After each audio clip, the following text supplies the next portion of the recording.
الصلاة والسلام عليك يا رسول الله وعلى آلك وأصحابك يا حبيب الله. الصلاة والسلام عليك يا نبي الله وعلى آلك وأصحابك يا نور الله. بیت المقدس مسلمانوں کا قبلہ اول ہے، اس میں کوئی شک نہیں کہ بیت المقدس یہودیوں، عیسائیوں اور مسلمانوں تینوں کے ریلیجن کے لیے مقدس مقام کی حیثیت رکھتا ہے۔ حضرت سلیمان علیہ نبینا علیہ السلام نے انسانوں سے نہیں بلکہ جنوں کی ایک جماعت سے اس کام کو کروانا شروع کیا، اس لیے اس عمارت کو ہیکل سلیمانی بھی کہا جاتا ہے۔ آقا کائنات جناب محمد رسول اللہ صلی اللہ تعالی علیہ وسلم کی ہجرت کے 1 سال 5.5 مہینے کے بعد قبلے کی تبدیلی ہوئی اور اللہ پاک نے پیارے آقا علیہ السلام کی خواہش کے مطابق مسلمانوں کا جو کعبہ ہے، قبلہ ہے، وہ کعبہ کو فرما دیا۔ اس مقام پر آج بھی مسجد قبلتین قائم ہے۔ یاد رہے کہ اللہ پاک کے آخری نبی جناب محمد عربی صلی اللہ تعالی علیہ وسلم نے غیب کی خبر دیتے ہوئے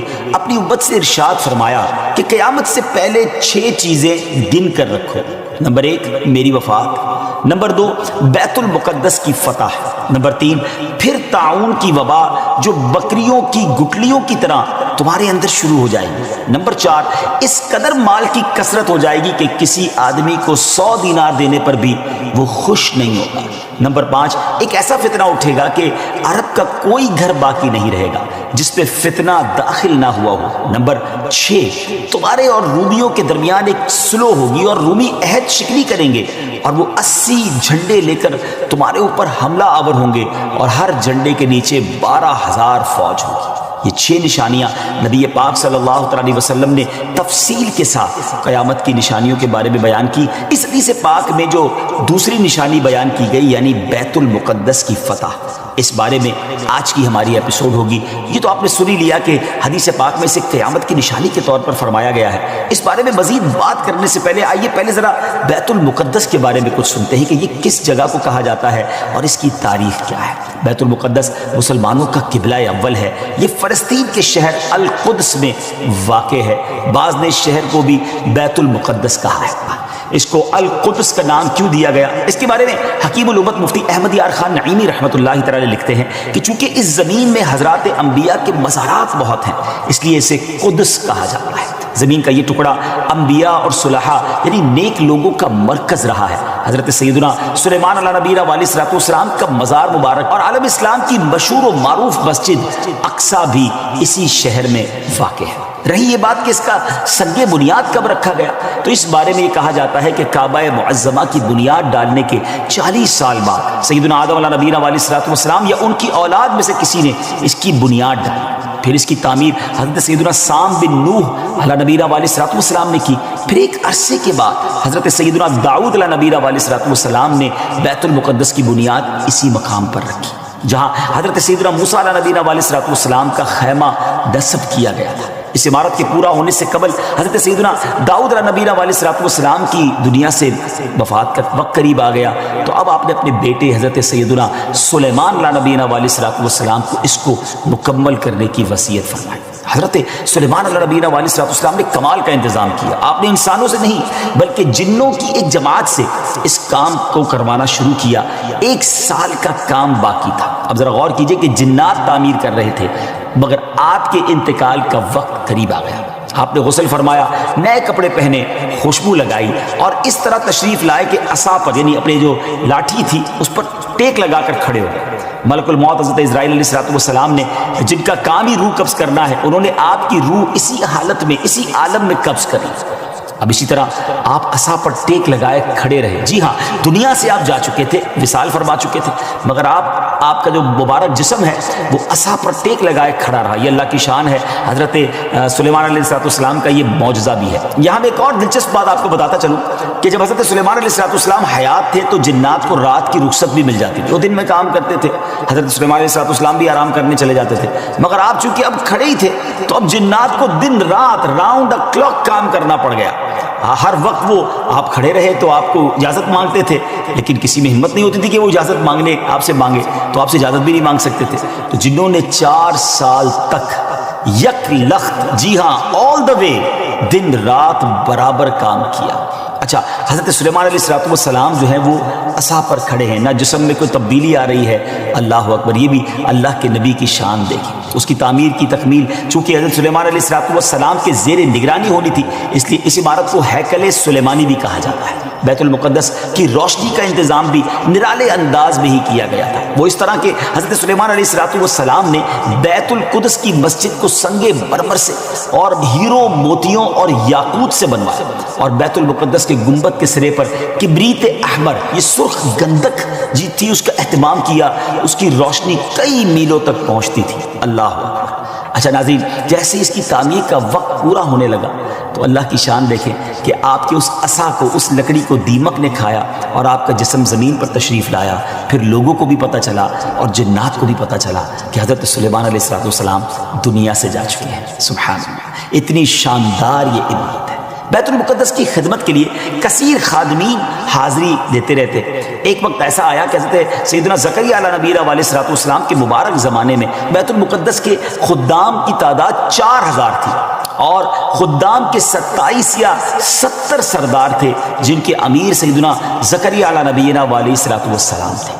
حضرت سیدنا آدم علیہ السلام سے لے کر حضرت سیدنا موسیٰ علیہ نبی علیہ السلام تک کعبہ یعنی بیت اللہ شریف ہی کعبہ رہا. پھر حضرت سیدنا موسیٰ علیہ نبی علیہ السلام سے لے کر حضرت سیدنا عیسیٰ علیہ السلام تک بیت المقدس قبلہ رہا. جب آقائے کائنات جناب محمد رسول اللہ صلی اللہ تعالی علیہ وسلم کی آمد ہوئی اور آپ نے اعلان نبوت فرما کر اسلام کی تعلیم اور اشاعت کا سلسلہ شروع کیا، تو مکہ مبارک میں جتنا عرصہ رہے اس وقت تک بھی مسلمان بیت المقدس کی طرف رک کر کے عبادت کرتے تھے.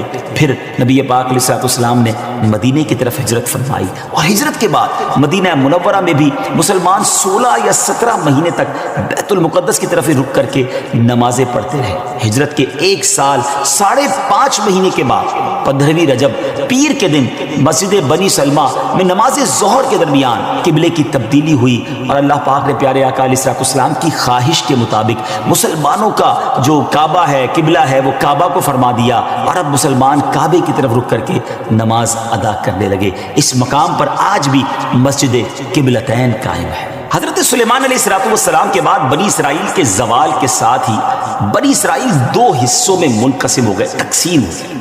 ہیکل سلیمانی کی عزت میں بھی کمی آ گئی. ویسے تو ہیکل سلیمانی پر کئی حملے ہوئے، مگر ایران کے بادشاہ بخت نصر نے جو فلسطین پر حملہ کیا تھا اس میں ہیکل سلیمانی کو مکمل طور پر مسمار کر دیا اور بڑے پیمانے پر یہودیوں کا قتل عام کیا. تورات جلا دی گئی، اور اس وقت یہودی غلاموں کو دریائے فرات کے کنارے آباد کیا گیا، اور انہوں نے اس بستی کا نام تل ابیب رکھا. اس کے بعد ایران کے پہلے کسرا خسرو نے یہودیوں کو واپس فلسطین جانے کی اجازت دے دی.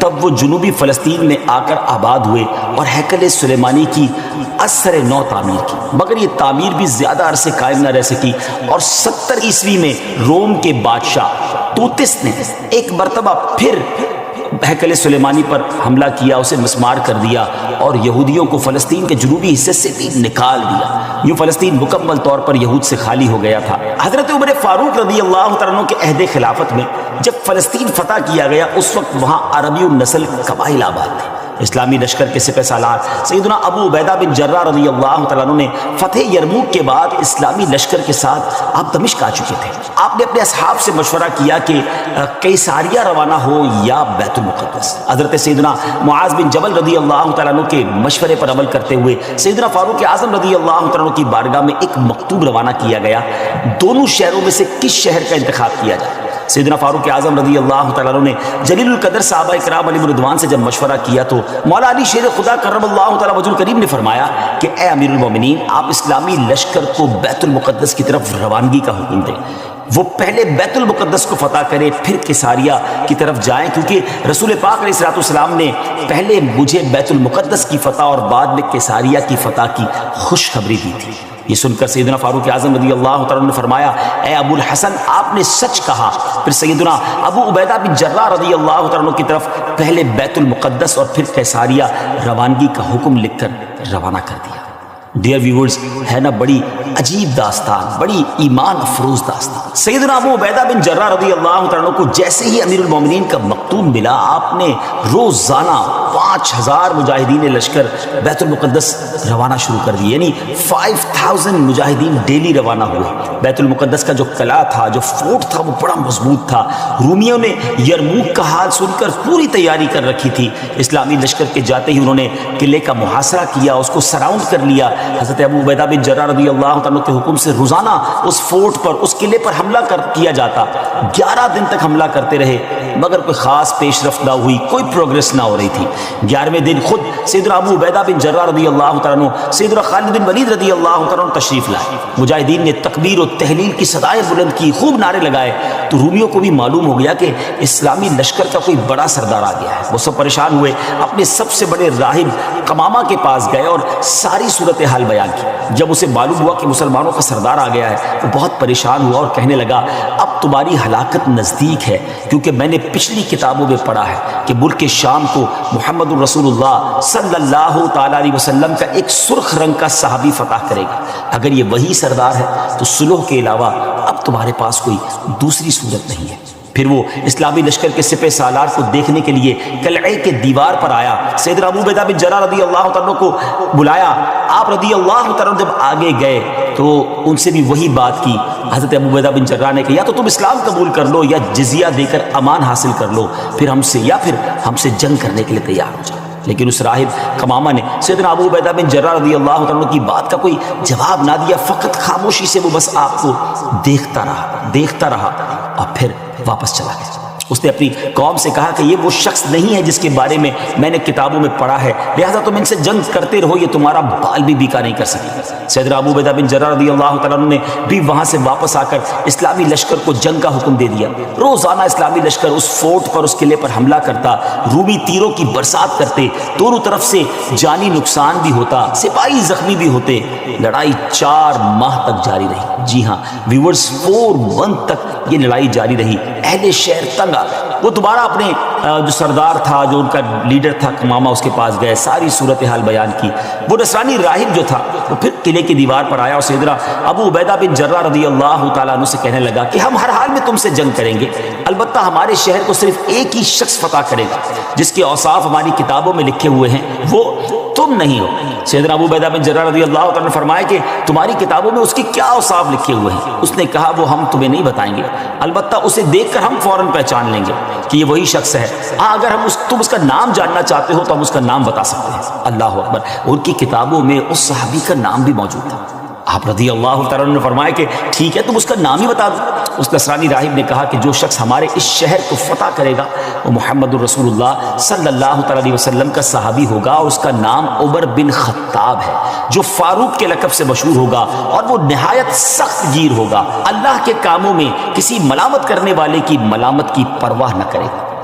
سیدنا ابو عبیدہ بن جراح رضی اللہ تعالیٰ نے جیسے ہی یہ سنا